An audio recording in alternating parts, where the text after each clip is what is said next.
Hello everyone, welcome back to Taiyari online. मैं सुधा। आज के इस वीडियो में बच्चों हम कक्षा 8वीं के हिंदी पाठ्य पुस्तक बसंत भाग 3 का 7वां अध्याय पढ़ने वाले हैं। आज का हमारा शीर्षक है क्या निराश हुआ जाए।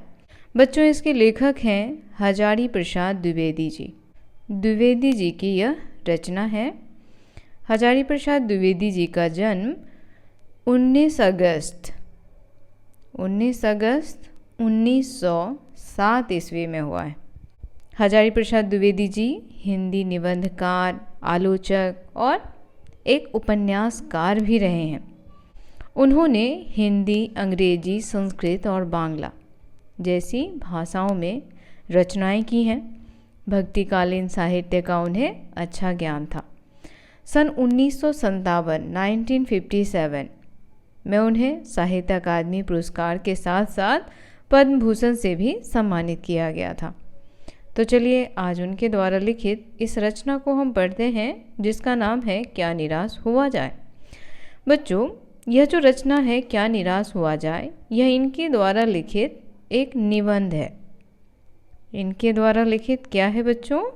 निबंध है, जिसमें इन्होंने देश में उपजी सामाजिक बुराइयों के साथ साथ अच्छाइयों को भी उजागर किया है। तो चलिए हम इस रचना को पढ़ते हैं और देखते हैं कि आखिर लेखक इस निबंध के माध्यम से हम तक क्या संदेश पहुंचाना चाहते हैं। लेखक कहते हैं, मेरा मन कभी कभी बैठ जाता है। समाचार पत्रों में ठगी, डकैती, चोरी, तस्करी और भ्रष्टाचार के समाचार भरे रहते हैं। आरोप प्रत्यारोप का कुछ ऐसा वातावरण बन गया है कि लगता है देश में कोई ईमानदार आदमी ही नहीं रह गया है। हर व्यक्ति संदेह की दृष्टि से देखा जा रहा है। जो जितने ही ऊंचे पद पर हैं, उनमें उतने ही अधिक दोष दिखाए जाते हैं। तो बच्चों, लेखक क्या कहते हैं कि जब वो समाचार पत्र पढ़ते हैं तो उनका मन क्या हो जाता है? बैठ जाता है। मन का बैठ जाना यानी एक दुख होना। जब समाचार पत्रों में वो ठगी शब्द का अर्थ होता है बच्चों चालबाजी। लोग क्या करते हैं? चालबाजी दिखा करके किसी को ठग ले जाते हैं। चलिए मैं यहाँ पे अर्थ भी लिख देती हूँ ताकि आपको समझने में आसानी हो। चालबाजी, ठगी शब्द का अर्थ है चालबाजी। डकैती एक प्रकार की चोरी ही होती है जो सरेआम लोग करते हैं। तस्करी यानी चोरी की हुई वस्तु को एक जगह से दूसरी जगह भेजा जाता है, तो इसे कहा जाता है तस्करी। भ्रष्टाचार यानी अनैतिक आचरण। भ्रष्टाचार का अर्थ है बच्चों अनैतिक आचरण। तो बच्चों, यहाँ लेखक कहते हैं कि जब वो समाचार पत्र पढ़ते हैं तो इन सारी चीज़ों को पढ़ करके समाज में हो रहे इस प्रकार के अनैतिक आचरणों को देख करके वो बहुत ही दुखी हैं। और मन ही मन वो क्या सोचते हैं कि देश में अब कोई ईमानदार आदमी नहीं रह गया। इन सभी घटनाओं की वजह से आज लोग एक दूसरे को संदेह यानी शक की नज़र से देखते हैं।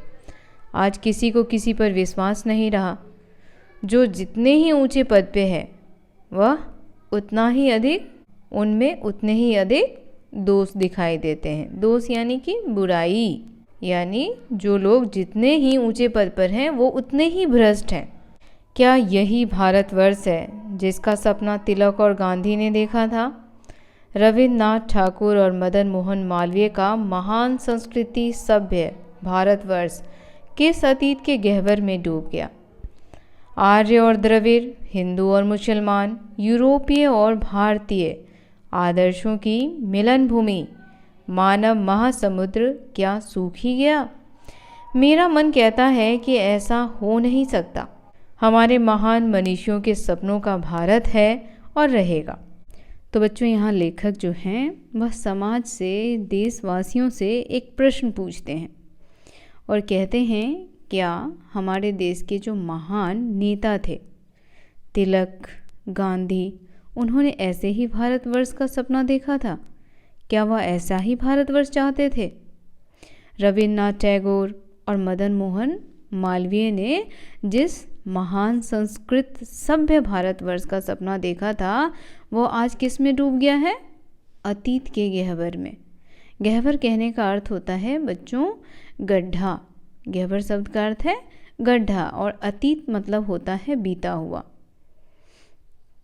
तो क्या उन्होंने इस प्रकार का सपना देखा था कि उनका जो संस्कृत सभ्य भारतवर्ष है वो आज किस चीज़ में बदल गया है? भ्रष्टाचारी में। आज ठगी, चोरी, डकैती ये सारी चीज़ें फैल गई हैं।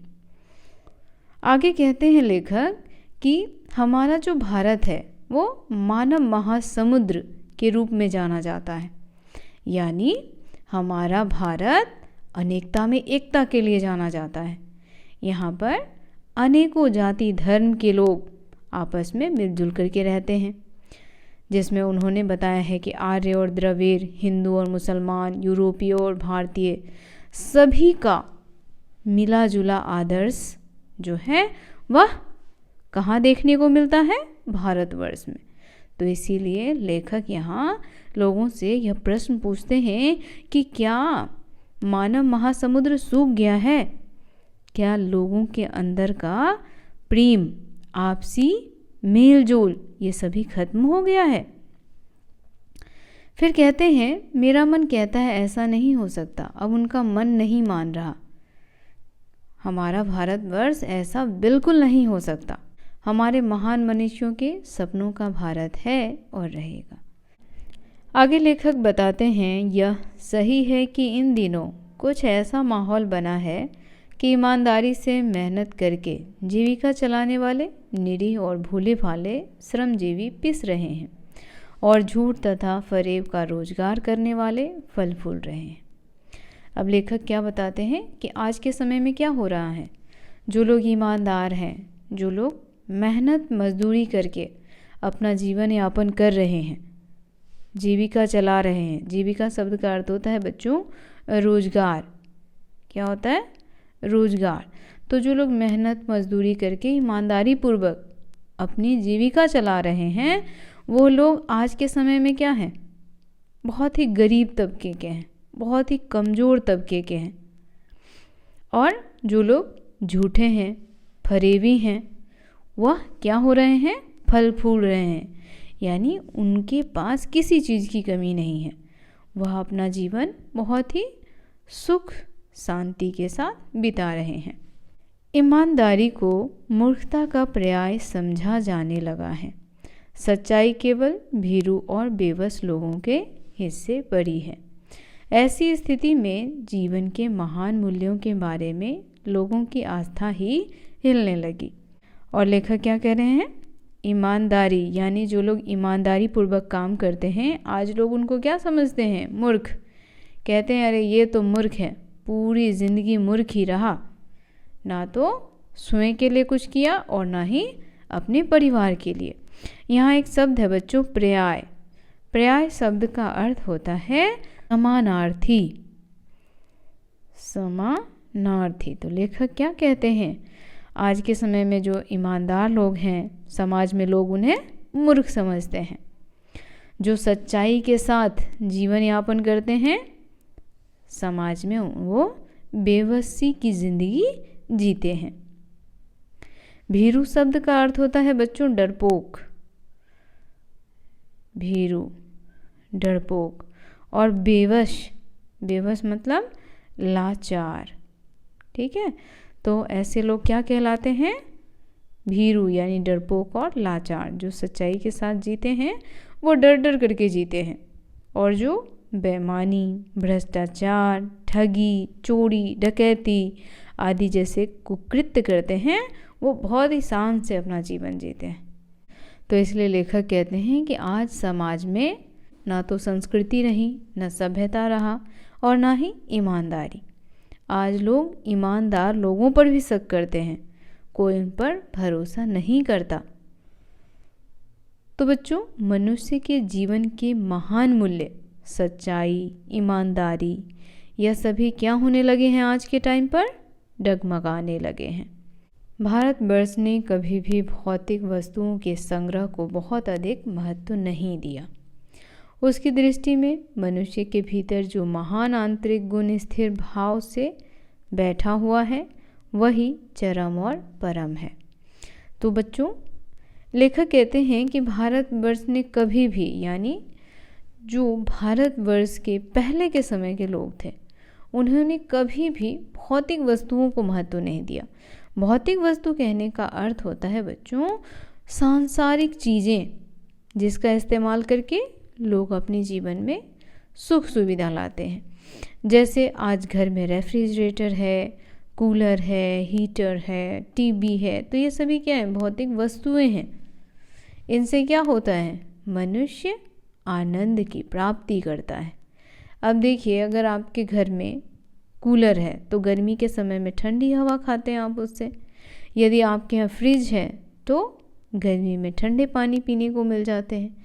वॉशिंग मशीन है तो कपड़े उसमें आराम से धुल जाते हैं। तो ये जो भौतिक वस्तुएं हैं, इनका संग्रह पहले के लोग नहीं किया करते थे।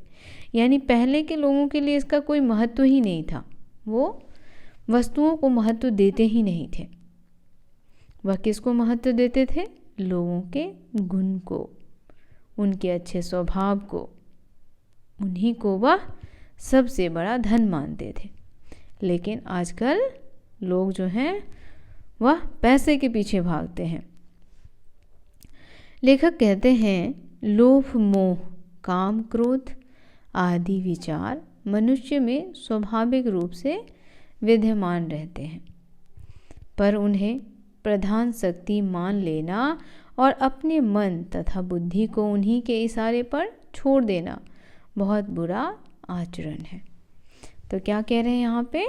लोभ, मोह, यानी किसी चीज़ के प्रति आपके मन में लोभ होना, काम, क्रोध आदि विचार मनुष्य में स्वाभाविक रूप से विद्यमान है। यानी आज के समय के जो लोग हैं उनके अंदर लालच कूट कूट करके भरा है।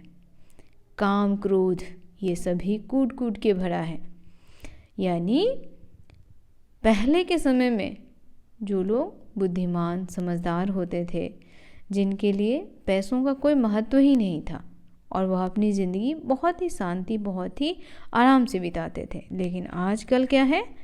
लोग जो हैं सभी चीज़ों को भूल गए हैं और लोभ, लालच, काम, क्रोध की भावना अब उनमें झलकती है। झलकना यानी कि दिखाई देना। और आज लोग इन्हीं को प्रधान शक्ति के रूप में मानते हैं कि जो है वह यही है, और उसी के इशारे पर नाचते रहते हैं। भारतवर्ष ने कभी भी उन्हें उचित नहीं माना। उन्हें सदा संयम के बंधन में बांध कर रखने का प्रयत्न किया। तो यहाँ भारतवर्ष ने किसे उचित नहीं माना और किसे संयम की बंधन में बांधकर रखने का प्रयत्न किया? तो देखिए बच्चों, वह क्या है? वह है लोभ, लालच। तो है भारतवर्ष में हमेशा सच्चाई, ईमानदारी जैसे अच्छाइयों को ही महत्व दिया जाता रहा है। लेकिन आज लोग जो हैं वह बिल्कुल इससे विपरीत अपना जीवन जीते हैं। आज जो लोग ईमानदार हैं, जो सच्चाई के रास्ते पर चल रहे हैं, उनके जीवन में अनेकों कठिनाइयाँ आती हैं। लेकिन जो बेईमान हैं, भ्रष्ट हैं, वह बहुत ही सुख और आनंद के साथ अपना जीवन व्यतीत कर रहे हैं। परंतु भूख की उपेक्षा नहीं की जा सकती, बीमार के लिए दवा की उपेक्षा नहीं की जा सकती, गुमराह को ठीक रास्ते पर ले जाने के उपायों की उपेक्षा नहीं की जा सकती। तो यहाँ कहते हैं कि किस चीज़ की उपेक्षा नहीं की जा सकती? उपेक्षा मतलब क्या होगा बच्चों? उपेक्षा शब्द का अर्थ है ध्यान न देना। उपेक्षा शब्द का क्या अर्थ होगा? ध्यान न देना। देखिए मैं यहाँ लिख रही हूँ नीचे, आप यहाँ से नोट कर लें, ध्यान न देना। तो लेखक कहते हैं कि हम भूख की उपेक्षा नहीं कर सकते। अगर भूख लगी है तो हमारा ध्यान न चाहते हुए वहाँ जाता है। अगर हम बीमार हैं तो न चाहते हुए भी हमें दवाई का सेवन करना होगा। गुमराह को ठीक रास्ते पर ले जाने के उपायों की उपेक्षा नहीं की जा सकती। अगर कोई भूला भटका है, गुमराह शब्द का अर्थ क्या होगा? भूला भटका इंसान। यदि कोई अपने पथ से भ्रष्ट हो गया है, अपने पथ से भटक गया है, तो हम चाह करके भी उसे सही राह पर नहीं ला सकते। हुआ यह है कि देश के कोटि कोटि दरिद्र जनों की हीन अवस्था को दूर करने के लिए ऐसे अनेक कायदे कानून बनाए गए हैं जो कृषि, उद्योग, वाणिज्य, शिक्षा और स्वास्थ्य की स्थिति को अधिक उन्नत और सुचारू बनाने के लक्ष्य से प्रेरित है। तो बच्चों, लेखक यहाँ कहते हैं कि हमारे देश में जो हजारों गरीब लोग हैं, उनकी बुरी अवस्था है, उनकी जो स्थिति है वह क्या है? बहुत ही बुरी है। यहाँ देखिए, दरिद्र जन शब्द का प्रयोग किया गया है बच्चों। इसका अर्थ होता है गरीब। दरिद्र किसको कहते हैं? गरीबों को कहते हैं। तो ऐसे लोगों की जो बुरी अवस्था है उसको चाह करके भी लोग दूर नहीं कर सकते। लेकिन आज भी कुछ लोग ऐसे हैं जो इन्हें दूर करने का प्रयास कर रहे हैं। लोगों के लिए कायदे कानून बनाए जा रहे हैं, यानी जो गरीब तबके के लोग हैं उनके लिए नियम कानून बनाए जा रहे हैं। और आगे कहते हैं कि कृषि, उद्योग, वाणिज्य, शिक्षा और स्वास्थ्य ऐसी स्थितियों को बेहतर बनाने के लिए आज लोग सुचारू रूप से, सुचारू मतलब क्या होता है बच्चों? सुचारू यानी जागृत होना, उन्नत और सुचारू बनाने के लिए एक लक्ष्य निर्धारित कर रहे हैं। आगे लेखक कहते हैं, परंतु जिन लोगों को इन कार्यों में लगना है उनका मन सब समय पवित्र नहीं होता।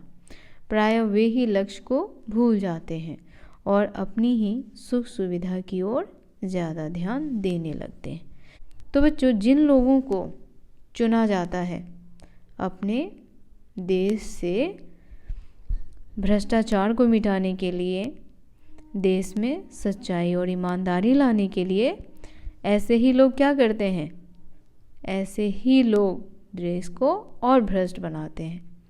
वह अपने लक्ष्य को भूल जाते हैं और अपनी ही सुख सुविधा में ध्यान देने लगते हैं। सुख सुविधा से अपना जीवन यापन करते हैं, बाकी किसी भी चीज़ पर वह ध्यान नहीं देते। भारतवर्ष सदा कानून को धर्म के रूप में देखता आ रहा है। आज एकाएक कानून और धर्म में अंतर कर दिया गया है।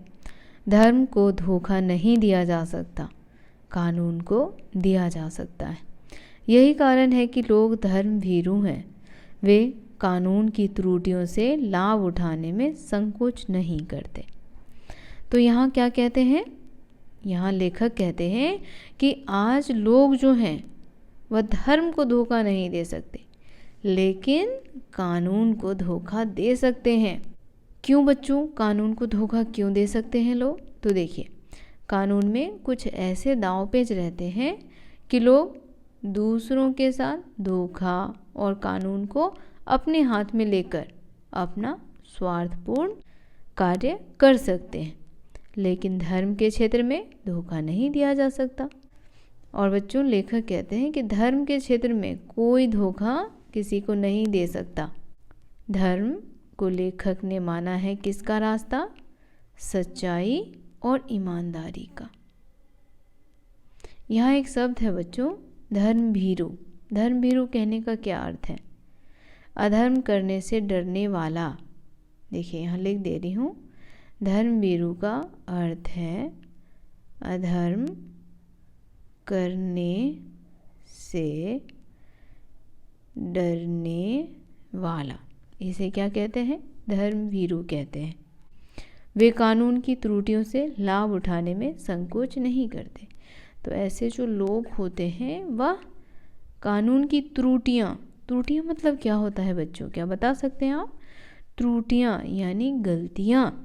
तो कानून जो गलतियाँ करता है उससे लाभ उठाने में यह बिल्कुल संकोच नहीं करते, यह बिल्कुल हिचकिचाते नहीं है। संकोच शब्द का अर्थ है बच्चों हिचकिचाना, तो यह बिल्कुल नहीं हिचकिचाते। और गलती पर गलती करते रहते हैं। इस बात के पर्याप्त प्रमाण खोजे जा सकते हैं कि समाज के ऊपरी वर्ग में चाहे जो भी होता रहा हो, भीतर भीतर भारतवर्ष अब भी यह अनुभव कर रहा है कि धर्म कानून से बड़ी चीज़ है। अब भी सेवा, ईमानदारी, सच्चाई और आध्यात्मिकता के मूल्य बने हुए हैं। यानी समाज में आज भी ये सारी चीज़ें हैं। तो लेखक कहते हैं इस बात के पर्याप्त प्रमाण खोजे जा सकते हैं। पर्याप्त मतलब हो जाएगा उचित, यानी एक निश्चित मात्रा में। और प्रमाण का मतलब होता है बच्चों सबूत। प्रमाण का मतलब क्या होता है? सबूत होता है। क्या कहते हैं लेखक कि धर्म कानून से बड़ी चीज़ है।